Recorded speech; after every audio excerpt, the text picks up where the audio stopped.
মেলা, বিজয় মেলা সব জায়গায় বসেছে।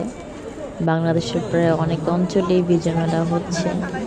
তো আমি আজকে বলবো চাঁদপুরের বিজয় মেলা নিয়ে কথা। চাঁদপুরের বিজয় মেলা যেহেতু শুনেছি, তো ছুটে চলে গেলাম হাসান আলী মাঠে।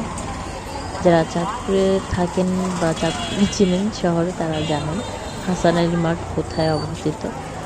তো যেতে যেতে দেখলাম যে আসলে স্টলের থেকে মানুষের ভিড় বেশি। এত পরিমাণে মানুষ ছিল যে ঢোকা যাচ্ছিল না। তো আমি আজকে মানে ওই স্টলে, এক একটা স্টলের ফুড যে রয়েছে খাবার, ওইটাই আর কি আপনাদের মাঝে মানে মানে শেয়ার করব যে খাবারগুলোর মান কেমন ছিল।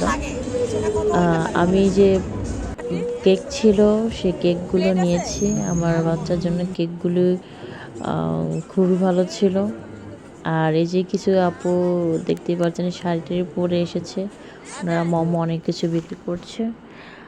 মূলত স্টলগুলো ভিতরে ছিল, বাইরেও ছিল। যারা পার্মানেন্টলি সবসময় থাকে, পার্মানেন্ট না, সবসময় মাঠে থাকে ফুড কোর্টের নিয়ে, বিভিন্ন ধরনের স্টল নিয়ে, তারাও ছিল ভিতরে। আর আমি বলবো যে এই আপুর থেকে আমি কেক নিয়েছি। কেকটা জাস্ট অনেক মজার ছিল। মানে কি বলবো, ওনার একটা ভিজিটিং কার্ড আমাকে দিয়েছে আমার বাচ্চার জন্য। এখানে আমি এটা নিয়েছিলাম, যেটা বলে ভ্যানিলা ফ্লেভার একটা নিয়েছিলাম, আর ছিল একটা ড্রিম কেক। তো এটা খুবই মজার ছিল।